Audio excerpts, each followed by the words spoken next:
Let's go back to the beginning, before there was technology like telescopes or navigation systems or even a compass. During this time, what people used to find their way was the stars. Here in North America, astronomy played an important role in early Native American culture with agricultural practices, navigation, governance, and more. The Native American tribes had many different ideas about what the stars were. Some had beliefs that the night sky had spiritual meaning, some gave human-like qualities to the stars, and they also caused tribes to theorize about the beginning of life in the universe and our galaxy, the Milky Way. Now here are a selection of legends and tales about the creation of our galaxy, sun, moon, and stars. The first one is a Shoshone legend about the creation of the Milky Way. A grizzly bear was forced to leave his tribe forever as punishment for taking another's prey. This of course caused the grizzly to be upset, and as he cried and walked away, he did not pay attention to where he was going and soon found himself in the snow country. He looked around and could see nothing but white.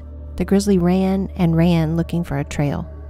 Finally, in the distance, a broad white trail was seen ascending into the sky. Mesmerized by the trail, he ran and leaped into the sky. As he climbed, he shook the snow and ice that had clung to his fur, and as he crossed the sky, the ice crystals trailed behind him, forming the Milky Way. Now we have a legend from the Cherokee about the sun and the Milky Way.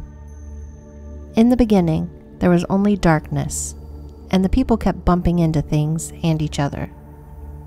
Fox had heard that people on the other side of the world had plenty of light but were too greedy to share it, so he told everyone this, and they formed plans to go get some light. Possum went over first and found the sun hanging in a tree. He stole a tiny piece and tucked it into the fur of his tail. However, the heat from the piece he stole burned all the fur off his tail, and that is why now possums have bald tails. Next, Buzzard decided to give it a try. He stole a small piece and tried to hide it in the feathers on top of his head. But of course, it burned those off too, and that is why buzzards have bald heads. Finally, Grandmother Spider tried. She made a clay bowl to hold the sun. Then she spun a web that became the Milky Way that stretched all across the sky to the other world. Grandmother Spider then took the whole sun into the clay bowl and brought it back home to our side of the world. This next legend about the formation of the sun and the moon is a much abbreviated version of the original from the Tsimshian tribe. Back when the sky was completely dark, there was a chief with 2 sons. The oldest was named Walking About Early, and the younger was named One Who Walks All Over the Sky. The younger son was sad to see that the sky was always so dark, so he decided to do something about it and made a mask out of wood and pitch and lit it on fire, forming the sun. Each day he travels across the sky, and at night he sleeps below the horizon. When he snores, sparks fly off the mask, making the stars in the night sky. All of this caused the older brother to become very jealous. So to impress their father, he smeared fat and charcoal on his face, becoming the moon, and makes his own path across the sky. The next one is a bit of star lore from the Quileutes.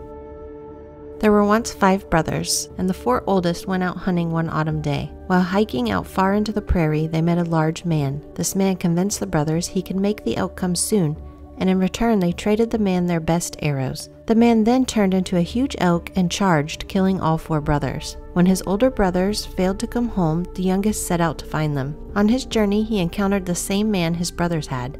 However, he did not allow the man to trick him, and when the man left, he hid. Soon after, the huge elk arrived. The youngest brother shot the elk with 4 arrows to avenge his brothers. After skinning the elk, he stretched the skin to dry by driving wooden stakes through it. Realizing it was too big, he threw the skin into the sky, where the light above shines through the holes, forming the stars of the Cassiopeia constellation.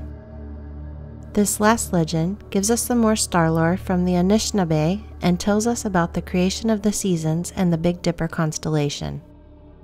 Fisher was a small animal but a great hunter. Hunting was difficult in those days because it was always winter. One day he decided that their only hope was to go to the summer world and bring back warm weather. Muskrat, who was able to live in both seasons, knew that the bag of summer was kept at a lodge on a faraway island. It is closely guarded and would be very difficult to take. At last a plan was created, and it was time for Fisher and his friends to make their move. Owl flew in to check on the location of the bag. Muskrat went to gnaw the hunter's paddles, and Caribou, their strongest swimmer, was sent. He swam towards the island, and hunters upon seeing this gave chase. However, because Muskrat had gnawed their paddles, the paddles broke, stranding them in the middle of the lake. Caribou made his way to the island and was able to grab the bag and make a run for it.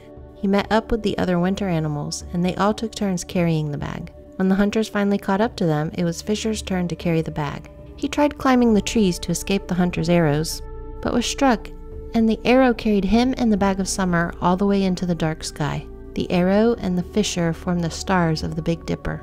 Ever since that time, the summer and winter animals agreed to share the seasons.